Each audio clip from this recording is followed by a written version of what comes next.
Assalamualaikum warahmatullahi wabarakatuh dan selamat malam. Kami dari kelompok 9 akan mempresentasikan tentang manajemen keselamatan, manajemen material dan PPIC, serta manajemen quality dari PT Kuta Refinery Nusantara. Pertama-tama izinkan saya untuk memperkenalkan nama-nama dari kelompok 9 ini dengan saya sendiri Riani dan keempat teman saya, Yolanda, Gadis, Muhammad Fadila, dan juga Jihan.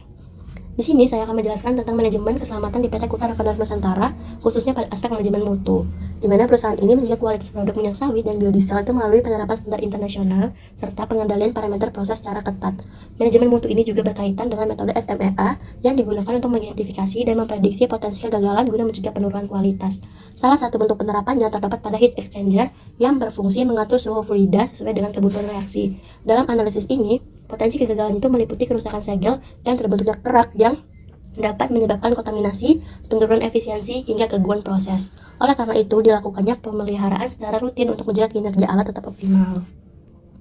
Selanjutnya, saya akan menjelaskan tentang analisis bahaya dan APD pada area reaktor biodiesel. Reaktor biodiesel berfungsi untuk mengubah minyak menjadi biodiesel dengan menggunakan metanol dan katalis melalui reaksi kimia.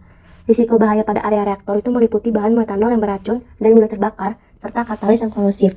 Untuk mengendalikan risiko tersebut, penggunaan alat pelindung diri atau APD menjadi sangat penting. Contohnya, masker, pelindung tangan seperti sarung tangan, dan pakaian pelindung yang digunakan untuk menghindari kontak langsung dengan zat korosif.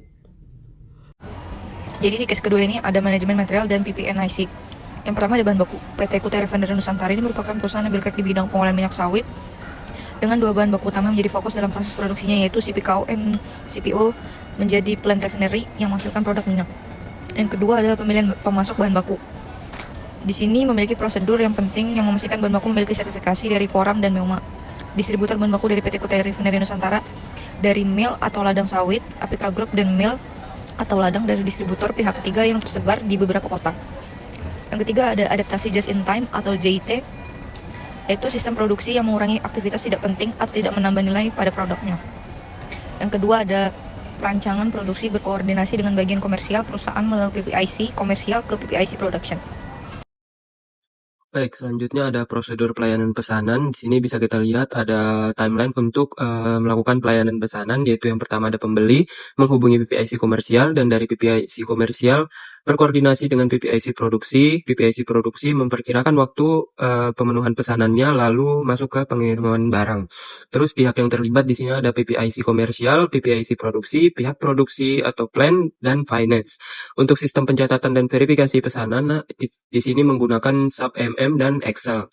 Selanjutnya ada proses manajemen material. Di sini ada sistem perencanaan material. Yang pertama itu ada FIFO, first in first out, yaitu barang yang pertama kali masuk adalah barang yang pertama kali keluar. Untuk pengelolaan inventarisnya menggunakan SAP MM, yaitu perangkat lunak yang mengelola inventaris dan rantai pasokan perusahaan. Untuk optimalisasi pengendaliannya yaitu one tank one buyer. Untuk yang kedua ada QPC atau Quality, Productivity, and Cost, untuk meningkatkan hasil dengan tetap menjaga biaya efektif efisien. Menggunakan Excel untuk melacak tingkat inventaris dan memantau pergerakan stok. Untuk optimalisasinya sama, yaitu one tank one buyer. Selanjutnya ada penanganan kesalahan, yaitu produk yang tidak sesuai spesifikasi disimpan di tangki reject untuk diolah kembali. Jika terjadi ketidaksesuaian dengan spesifikasi buyer, produk akan diproses ulang sesuai hasil laboratorium. PPIC komersial terus berkoordinasi dengan buyer untuk penyelesaiannya. Oke, selanjutnya masuk ke case yang ketiga, yaitu manajemen quality atau manajemen kualitas yang diterapkan dalam suatu perusahaan, khususnya bagaimana QA dan QC berperan dalam meningkatkan kualitas produksi. Pada bagian pertama, ada upaya perusahaan dalam peningkatan kualitas oleh QA dan QC. QA dan QC memiliki peran penting untuk menjaga kualitas produk agar sesuai dengan target yang diinginkan. Langkah-langkah yang dilakukan antara lain menentukan spesifikasi kualitas produk sebagai standar awal, menerapkan standar internasional seperti ISO 9001, menyusun dan merencanakan perbaikan mutu, melakukan continuous improvement atau peningkatan berkelanjutan, meningkatkan efisiensi anggaran produksi, serta menerapkan Kaizen dan analisis Fishbone untuk mencari akar masalah dan melakukan monitoring.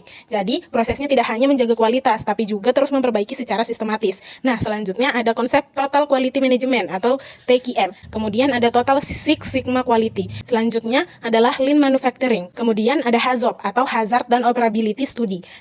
Selanjutnya ada metode Kaizen, lalu ada Statistical Process Control atau SPC, dan juga sertifikasi standar internasional.